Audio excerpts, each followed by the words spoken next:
Kumusta kayo dyan? Si Vino ito at welcome back ulit sa panibagong video.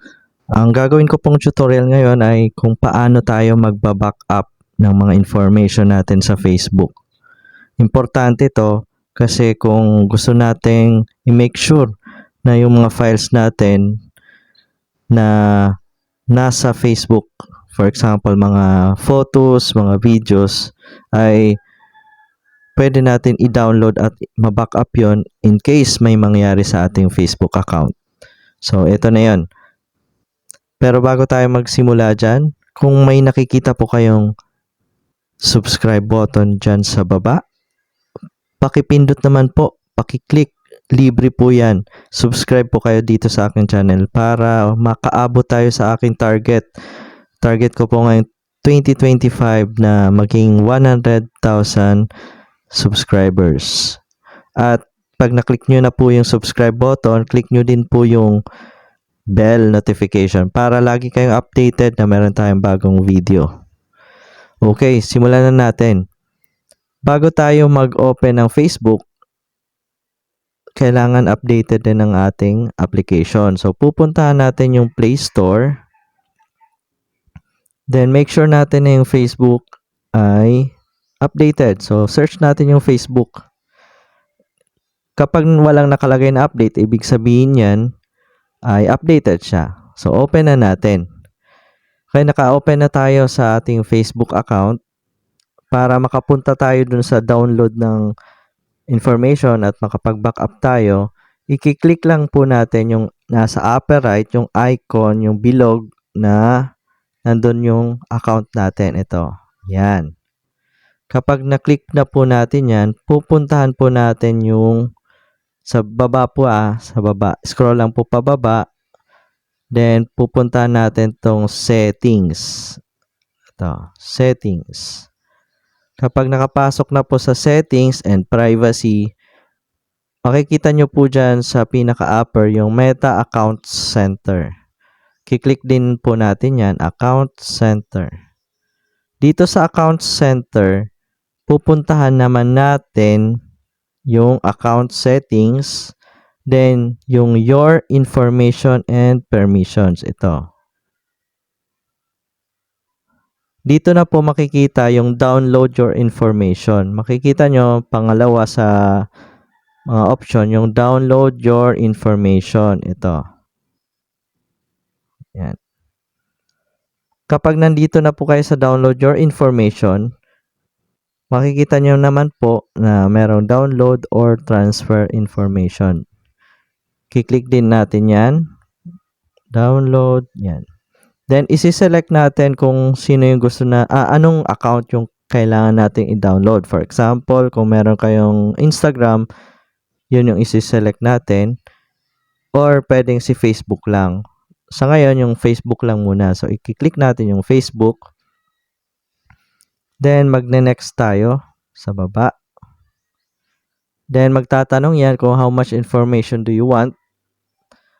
Pipiliin natin dito kasi mas preferred ko na maging specific kayo kung ano lang yung gusto yung i-download na mga information sa account nyo. Kasi yung available information, masyadong madami yan. Lahat ng mga information mo sa FB, i-download ka. So, napakalaki yan. Lalo na kung matagal ka na sa FB, masyado pong matagal yan.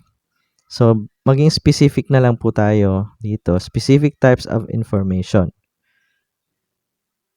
Ngayon, kunyari, ano lang ba yung gusto mong i-download? For example, yung mga post mo ba, yung mga messages, pati ba yung mga personal information, friends, followers, kung gusto mo pa bang i-download yan, ititik lang po yan. I-click lang po. Ititik lang siya. For example, gusto mong i-click, i-download yung mga friends mo, saka yung followers. Yan, pwede. Let's say, friends lang muna ang kailangan natin i-download. Then, pati yung mga messages at yung post. Kasi nandun yung mga pictures, di ba? Kaso dito, sabi, kapag nag-download tayo ng messages tsaka post, matagal siya. Mag-aantay talaga tayo kasi nandun yung mga files. 'Di ba? Nandun yung mga files, yung mga pictures, yung mga live streams, kung nagla-live streams ka. Yan. Nandito din yung polls, events. O yan. Pipili ka. Kung gumagawa ka ng reels, pwede mong i-click yung reels. Yan. Kung okay na, nakapag-select ka na, pindutin mo na yung next. Then, pwede ka na mag-select kung saan ka magda-download. Kung napakaliit lang ng drive ng device mo, ng cellphone mo, pwedeng mag-select ka sa Google Drive. Pero kung hindi, sa device ka na lang mag-download. So, pipindutin mo lang yung download to device kung malaki naman yung phone mo, yung capacity. Okay, so nandito nakalagay yung range ng ida-download mo. Kung last year 3 years, last 3 years, all time, medyo mabigat to kasi lahat ng picture mo ida-download. So, para for the demo purpose, gawin lang natin yung last 3 months. Ayan. Save natin. Then, yung format, may nakalagay naman dyan. Para pwede nyo gawin yung quality is low para mabilis. Kaso, yung mga picture nyan, baka medyo pixelized na. Pwede rin high. Talagang mas maganda yung mga pagkaka-download. So, for the demo purpose, gagawin ko lang munang low. Then, create files na. Pwede na. Okay. Kung makikita nyo, naka-in progress pa yung current activity. Aantayin natin yan kung tapos na si FB ng mag-compile ng mga ni-request natin na mga ida-download. Okay. So, ayun, meron na tayong na-receive na notification galing kay Facebook. Makikita nyo, meron ditong nakalagay na the files you requested are ready to download. Dalawa yan kasi nag-try pa ako ng isang download na request na mas konti lang. So, yan yung lalabas. So, pwede kayong lumabas na sa FB, tapos antayin nyo na lang na magno-notify siya. Mga around ano lang naman to, hindi lalampas ng 1 oras or hindi matagal. 1 to 2 hours, mga ganon. Magpa-pop up na yan na ready na to download yung files para makita na natin kung ano yung na-backup natin. So, pag pinuntahan natin yan sa FB, nandun din yan sa taas yung notification. Ayan. So, pag clinic natin yung notification, mapupunta agad tayo dun sa download your information. Then, ito kasi yung dalawang ni-request ko. Siyempre, yung may pinakamalaki na 1 gig, andyan yung mga pictures and videos. Ito yung pangalawa, ito. Na 1 gig siya, no? So, ang laki. Tapos, may dinownload din ako na less than 1 MB, personal information lang kasi yung dinadownload ko dyan. So, try natin download tong 1 gig. Nandyan yung mga images. Magtatanong yan ng password information. Then, continue lang. Pag nalagay nyo na yung password, then magda-download na yan. Medyo matagal to. So, gawa tayo ng... Okay, pwede na yan sa download. Okay, downloading na. Buti na lang mabilis yung internet natin. So, make sure mabilis din yung internet nyo para mabilis din ma-download. Kasi 1 gig yung i-download.